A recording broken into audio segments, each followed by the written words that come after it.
Welcome to comrade Telugu news channel కి స్వాగతం. ముందుగా హెడ్లైన్స్. కేజ్రీవాల్ కు ఎదురు దెబ్బ, బెయిల్ పై స్టే విధించిన ఢిల్లీ హైకోర్టు. పనిచేసే నాయకుడిని ప్రోత్సహించాలని కాంగ్రెస్ లోకి పోచారం శ్రీనివాసరెడ్డి.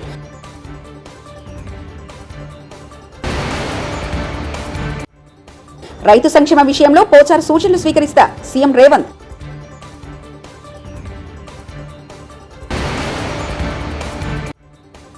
శాసనసభలో ఎమ్మెల్యేగా ప్రమాణం చేసిన శ్రీ నారా చంద్రబాబు నాయుడు.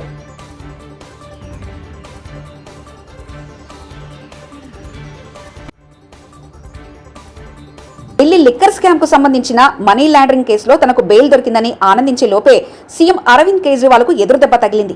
ఆయనను గురువారం రౌస్ రెవెన్యూ కోర్టు మంజూరు చేసిన సాధారణ బెయిల్పై ఢిల్లీ హైకోర్టు స్టే విధించింది.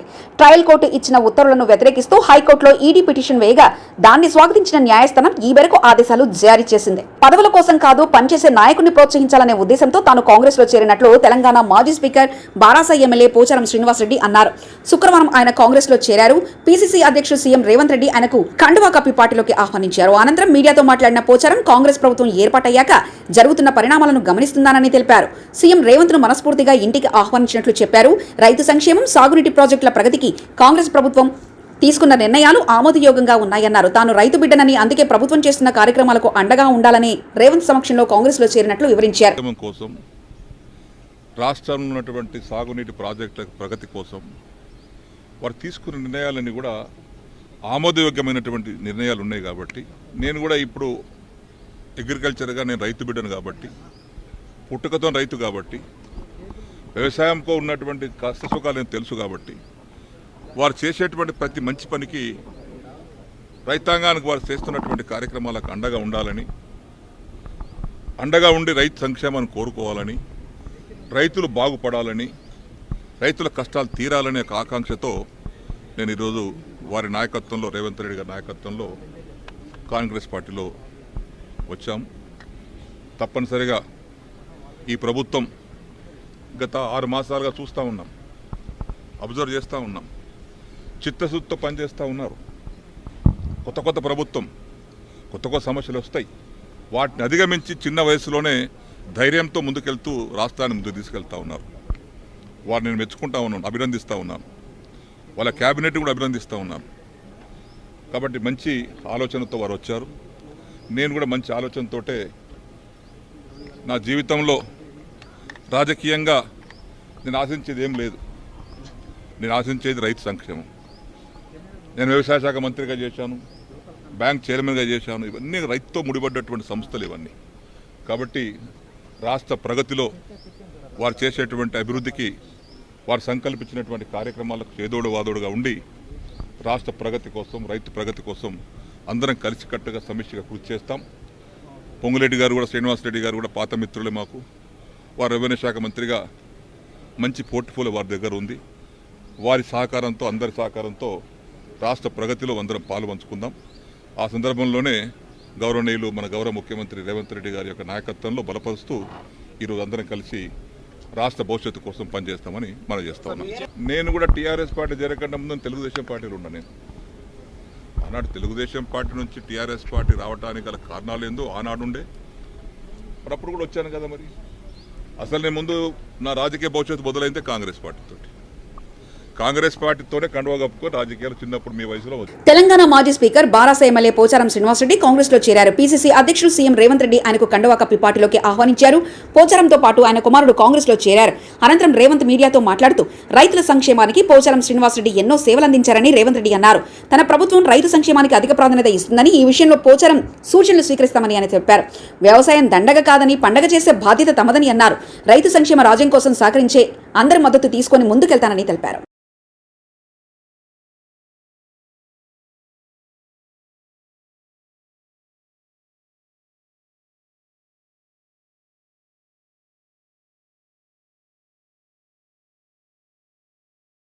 నిర్ణయాలను దృష్టిలో పెట్టుకొని మాతో చేరి ఈ ప్రభుత్వంలో భాగస్వాములై రైతులకు మేలు జరగాలని ఒక నిర్ణయానికి వచ్చి వారు ఈరోజు మాకు సంపూర్ణంగా సహకరిస్తూ మాతో చేరడం జరిగింది. ఈ విషయాలన్నిటిని దృష్టిలో పెట్టుకొని రేపు భవిష్యత్తులో ఒక పక్కన సీనియర్ నాయకులు అందరితో పాటు సమానంగా పోచారం శ్రీనివాసరెడ్డి గారికి సముచితమైన గౌరవం మర్యాద వారిచ్చే సూచనలు సలహాలు ఈ ప్రభుత్వం పాటిస్తుంది. రైతుల పక్షాన ఈరోజు మేము చేయబోయే కార్యక్రమాలలో వారు అత్యంత క్రియాశీలక పాత్ర పోషించి రైతుల సంక్షేమం కోసం బాన్సువాడ శాసనసభ నియోజకవర్గ అభివృద్ధి కోసం మొదటి నుంచి వారికి అండగా నిలబడ్డ నిజామాబాద్ జిల్లాలో అసంపూర్తిగా ఉన్న సాగునీటి ప్రాజెక్టులు కానీ అభివృద్ధి కార్యక్రమాలను కానీ పూర్తి చేయడానికి 2.5 ఏళ్ల తర్వాత అసెంబ్లీలోకి అడుగుపెట్టిన ఏపీ సీఎం చంద్రబాబుకు శాసనసభ్యులు గౌరవ స్వాగతం పలికారు. నిజం గెలిచింది, ప్రజాస్వామ్యం నిలిచింది అంటూ తెలుగుదేశం పార్టీ ఎమ్మెల్యేలు ప్లకార్డులు ప్రదర్శించారు. సభలో CM Chandrababu, deputy CM Pawan ఆలింగనం చేసుకున్నారు. గతంలో వైకాపా నేతలు తీవ్రంగా కించపరచడంతో సీఎంగానే మళ్లీ అడుగు పెడతానని 2021లో చంద్రబాబు శపథం చేశారు. అది నెరవేరింది. దీంతో గౌరవ సభకు స్వాగతం అంటూ తెలుగుదేశం పార్టీ ఎమ్మెల్యేలు నినాదాలు చేశారు.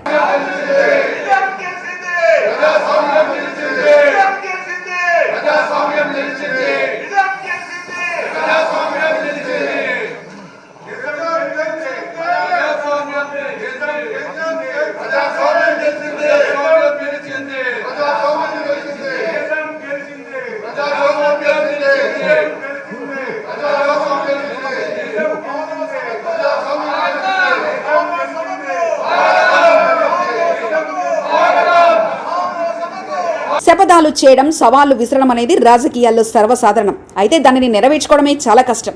అది కొందరికి మాత్రమే సాధ్యమవుతుంది. మనం ఒక్కసారి ఫ్లాష్ బ్యాక్లోకి వెళ్తే 2021 నవంబర్ 19న అప్పటి ప్రతిపక్ష నేతగా ఉన్న చంద్రబాబు ఓ శపథం చేశారు. దాన్ని నెరవేర్చుకొని నేడు అసెంబ్లీలో అడుగు పెట్టబోతున్నారు. ఇంతకీ ఆ శపథం ఏమంటారా? అసెంబ్లీలో అడుగు పెడితే ముఖ్యమంత్రిగానే అడుగు పెడతానన్నారు. ఈ శపథాన్ని చంద్రబాబు నేడు నెరవేర్చుకున్నారు. నేటి నుంచి 2 రోజుల పాటు ఏపీ అసెంబ్లీ సమావేశాలు జరగనున్నాయి. ఎన్నిక అయినందున శాసనం ద్వారా నిర్మితమైన భారత రాజ్యాంగం పట్ల నిజమైన విశ్వాసం, విధేయత చూపుతానని, భారతదేశ సార్వభౌమాధికారాన్ని, సమగ్రతను కాపాడుతానని, నేను స్వీకరించబోయే కర్తవ్యాన్ని శ్రద్ధాశక్తులతో నిర్వహిస్తానని దైవ సాక్షిగా ప్రమాణం చేస్తున్నాను.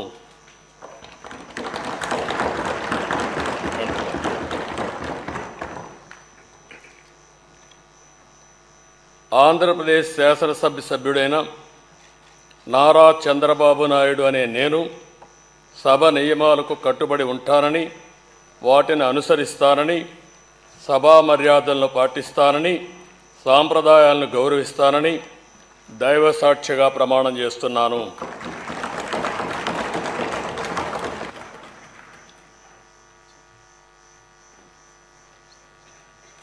ఆంధ్రప్రదేశ్ శాసనసభ సభ్యుడిగా ప్రమాణం చేసేందుకు వైసీపీ చీఫ్ జగన్ వెనక గేట్ నుంచి ప్రాంగణంలో వచ్చారు. ఆయన పేరు వచ్చేసరికి తన ఛాంబర్లో కూర్చున్నారు.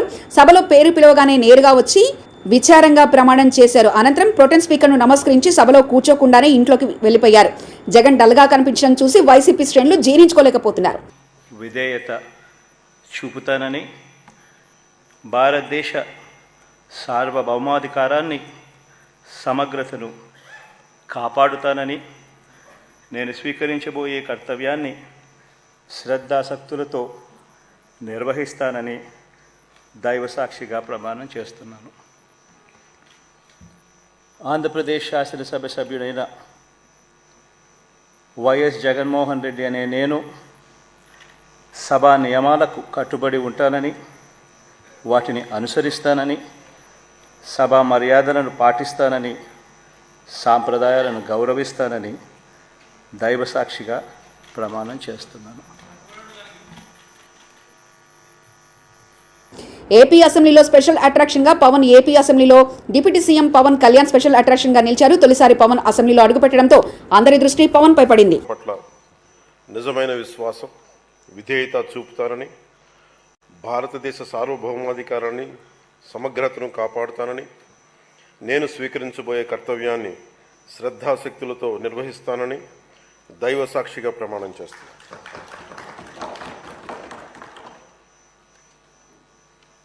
కొణిదెల పవన్ కళ్యాణ్ అని నేను ఆంధ్రప్రదేశ్ శాసనసభ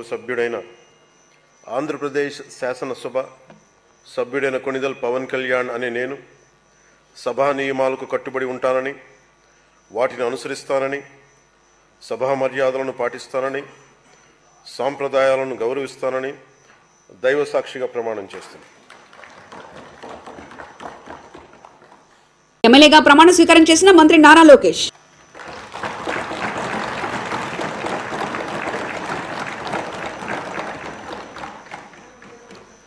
నారా లోకేష్ అనే నేను శాసనసభ సభ్యుడినైన ఎన్నిక అయినందుకు శాసనం ద్వారా నిర్మితమైన భారత రాజ్యాంగం పట్ల నిజమైన విశ్వాసం, విధేయత చూపుతానని, భారతదేశ సార్వభౌమ అధికారాన్ని, సమగ్రతను కాపాడుతానని, నేను స్వీకరించబోయే కర్తవ్యాలను శ్రద్ధాశక్తులతో నిర్వహిస్తానని దైవ సాక్షిగా ప్రమాణం చేస్తున్నాను. ఆంధ్రప్రదేశ్ శాసనసభ సభ్యుడైన నారా లోకేష్ అనే నేను సభ నియమాలను కట్టుబడి ఉంటానని, వాటిని అనుసరిస్తానని, సభ మర్యాదలను పాటిస్తానని, సాంప్రదాయాలను గౌరవిస్తానని దైవ సాక్షిగా ప్రమాణం చేస్తున్నాను.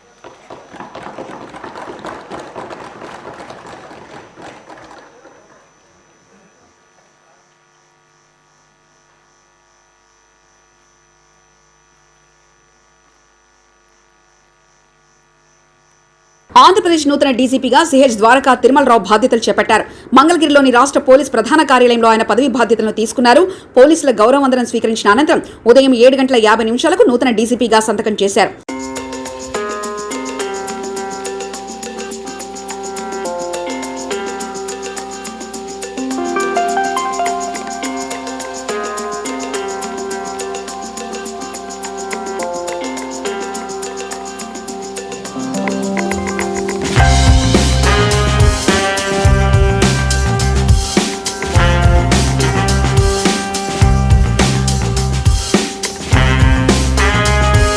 అసెంబ్లీలో వైఎస్ఆర్ సిపి ఎమ్మెల్సీలు, ఎమ్మెల్యేలతో సమావేశమైన వైఎస్ఆర్ కాంగ్రెస్ పార్టీ అధినేత వైఎస్ జగన్.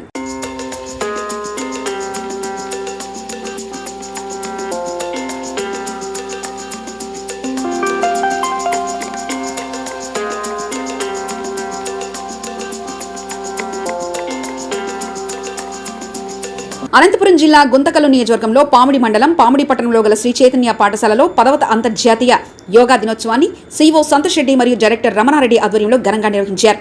ఈ సందర్భంగా సీఈఓ సంతోష్ రెడ్డి మాట్లాడుతూ యోగా వలన కలిగే ఉపయోగాలు, ప్రయోజనాలను విద్యార్థులకు తెలియజేశారు. యోగా అనే పదం యూజ్ సంస్కృతం పదం నుంచి వచ్చిందని, యూజ్ అనగా కలుపుట, అనుసంధానం చేయుట అనగా శరీరాన్ని, మనసును అనుసంధానం చేసేదే యోగా అని తెలియజేశారు. యోగా వల్ల శారీరక, మానసిక రుగ్మతలు తొలగిపోయి ఎంతో ఆనందంగా, హాయిగా జీవనం సాగించవచ్చని విద్యార్థులకు తెలియజేశారు. ఈ సందర్భంగా విద్యార్థులు యోగా గురించి ఉపన్యాసాలు ఇచ్చి యోగాసనాలు మరియు ప్రాణాయామ వంటి క్రియలు చేశారు. ఈ కార్యక్రమంలో పాఠశాల విద్యార్థులు మరియు ఉపాధ్యాయ బృందం పాల్గొన్నారు.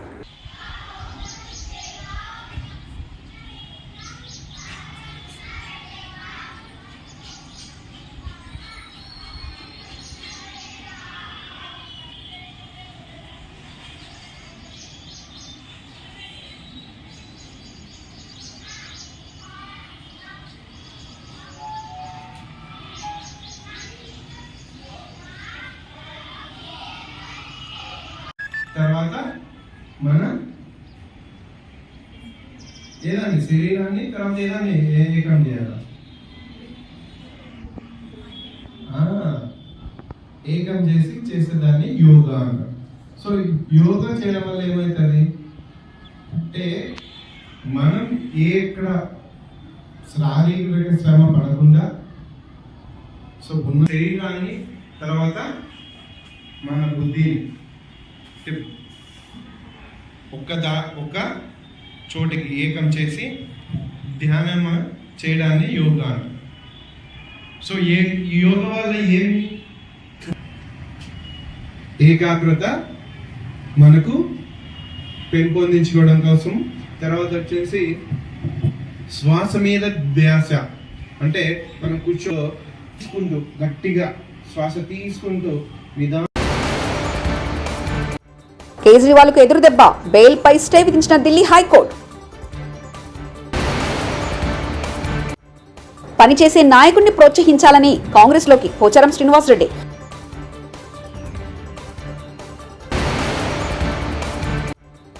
రైతు సంక్షేమ విషయంలో పోచారు సూచనలు స్వీకరిస్తా సీఎం రేవంత్.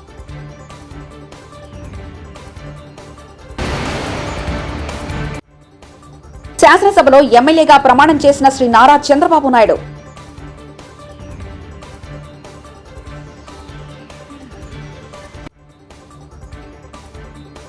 ఇవి బులెటిన్ విశేషాలు. చూస్తూనే ఉండండి కామ్రేడ్ తెలుగు న్యూస్ ఛానల్ ప్రతినిధి ఒంటేరు రమేష్ చంద్ర పరకాల.